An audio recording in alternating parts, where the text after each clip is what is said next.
নমস্কার বন্ধুরা, তো আপনাদের জন্য আবার একটা স্পেশাল ভিডিও নিয়ে চলে এসেছি।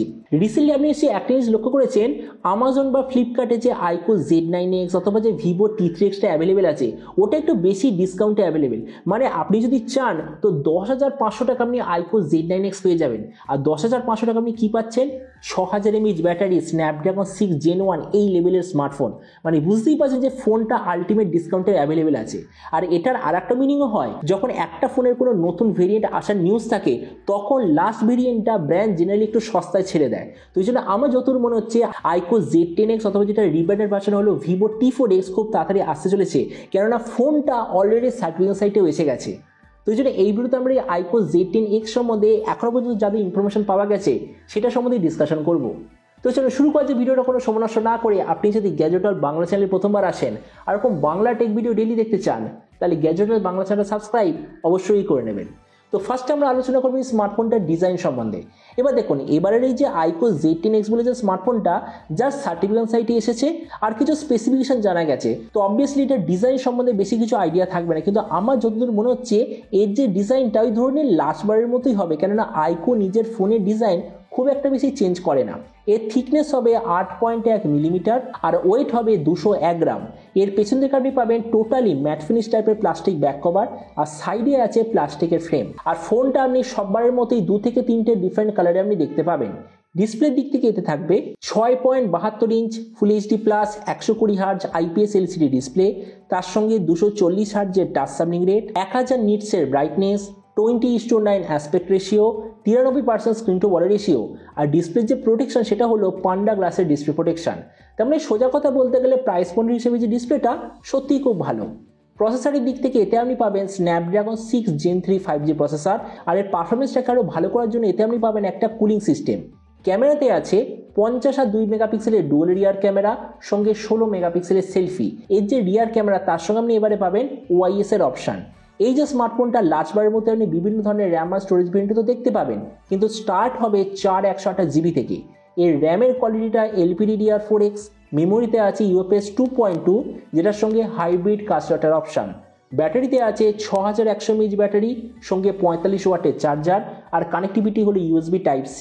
তো এবার এই স্মার্টফোনের বাকি কিছু ফিচার বলতে গেলে এতে আপনি পাবেন Android 15 out of the box, 3.5mm jack, dual speaker, side mounted fingerprint sensor, আর IP64 এর ওয়াটার অ্যান্ড ডাস্ট প্রোটেকশন। আর এর OS আপডেট সাইকেলের দিক থেকে বলতে গেলে এতে আপনি পাবেন 2 বছরের মেজর OS আপডেট আর 3 বছর সিকিউরিটি আপডেট। তো এবার সবচেয়ে মেন জিনিস, ফোনটা কি দামে লঞ্চ হবে। দেখুন, আমি যতদূর খবর পেয়েছি ফোনটা লঞ্চ হওয়ার কথা 14,000 টাকার আশেপাশে, সব ধরনের অফার নিয়ে। আর আপনাদের ভিডিওটা বাংলাদেশ থেকে যদি দেখে থাকেন, বাংলাদেশে যদি এটা লঞ্চ হয়, যতদূর মনে হচ্ছে প্রাইস হওয়ার কথা ওখানে 26 থেকে 27,000 বাংলাদেশি টাকার মধ্যে। তো এবার সব ভিডিওর মধ্যে কিনা আপনাকে জানাবো এই যে স্মার্টফোনটা যে আসতে চলে, যেটি কি প্রাইস পয়েন্টের মধ্যে সবচেয়ে ভালো, নাকি এর চেয়ে বেটার অন্য কোনো স্মার্টফোন অ্যাভেলেবেল আছে। দেখুন, আমরা যদি এই মুহূর্তে 14,000 টাকার আশেপাশে দেখি, তো এর সঙ্গে কম্পিট করার মতো প্রচুর ফোন অ্যাভেলেবেল আছে। তো আমরা যদি সবকটা ফোনের সঙ্গে কম্পেয়ার করি, প্রথমত ডিসপ্লে কম্পিটিশন আমাদের দিচ্ছে 120 হার্জ হয় IPS অথবা অ্যামোলেড ডিসপ্লে। এতে আমরা পাচ্ছি 120 হার্জ IPS ডিসপ্লে, মানে ডিসপ্লের দিক থেকে আমি বলবো অ্যাভারেজ। প্রসেসর সেম প্রাইস পয়েন্টে CMA বা নার্জো আপনাদের দেবে Dimensity 7300, যেটি স্ন্যাপড্রাগন 6 Gen 3 এর অলমোস্ট ইকুয়াল বা হয়তো একটু বেশি পাওয়ারফুল, কিন্তু সেখানে আইকোতে আছে স্ন্যাপড্রাগন 6 Gen 3। তো যে প্রসেসরের দিক থেকে আমি এটাকে গুড রেটিং দেবো। তাছাড়া ক্যামেরা অ্যাকর্ডিং টু লিক্স এতে থাকবে OIS এর অপশান, আর এই মুহূর্তে খুব কম ব্র্যান্ড আছে যারা আপনাকে 15,000 টাকার নিচে OIS প্রোভাইড করছে, তাও আবার গেমিং ফোনের ক্যাটাগরিতে। তো এই জন্য ক্যামেরার দিক থেকে এটাকে আমি গুড রেটিং দেবো। ভেরিয়েন্ট এতে আপনি পাবেন 4128 জিবি LPDDR4X UFS 2.2, যেটা প্রাইস পয়েন্টের বেশিরভাগ কোম্পানি আমাদের প্রোভাইড করছে। তার মানে ভেরিয়েন্টের দিক থেকেও অ্যাভারেজ। ব্যাটারি আর চার্জার এই দিক থেকে ডেফিনেটলি আমি এটাকে দ্য বেস্ট বলবো, কেননা প্রথমত গেমিং ফোন, তার উপর 6100 mAh ব্যাটারি, সঙ্গে 45 ওয়াটের চার্জার, আবার বক্সের মধ্যে।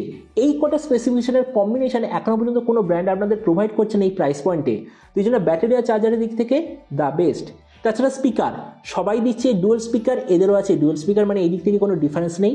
আর OS আপডেট সবাই দিচ্ছে 2টো OS আপডেট, এরাও দিচ্ছে 2খানা মেজর OS আপডেট। তার মানে দেখুন, ভিডিও লাস্টে জাস্ট আমি এটাই বলবো, মানে এটা জাস্ট আমার ওপিনিয়ন।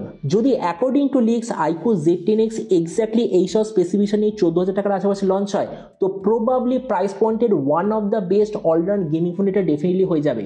কেননা একটা জিনিস মনে রাখবেন, সেম প্রাইস পয়েন্টে Narzo 70 turbo CMA Phone 1 available আছে, যারা আপনাকে Dimensity 7300 AG000 দেবে, কিন্তু ওগুলোতে 6000 mAh ব্যাটারি পাবেন না বা ওআইএস দেখতে পাবেন না। তো ওই জন্য আইকো Z10X প্রাইস পয়েন্টের প্রথম ফোন হতে চলেছে যাতে আপনি 6000 mAh এর বেশি ব্যাটারি, ওআইএস ওয়ালা ক্যামেরা আর সঙ্গে 45 ওয়াটের চার্জার বক্সের মধ্যে আপনি পেয়ে যাবেন। তো এবার আপনি নিচে কমেন্ট আমাকে অবশ্যই জানাবেন এই যে আইকো Z10X বলে যে ফোনটা যে খুব তাড়াতাড়ি আসতে চলেছে, তো আপনি কি 14000 টাকায় এই ফোনটার জন্য ওয়েট করতে চান নাকি অন্য কোনো ডিভাইস আপনি নিতে চান? এটা সম্বন্ধে নিচে কমেন্ট বলতে আমাকে একদমই ভুলবেন না। তো চলুন দেখা হবে আগামী একটা টেক ভিডিওতে। Till then stay tuned and always remember, think positive, be positive. Thank you.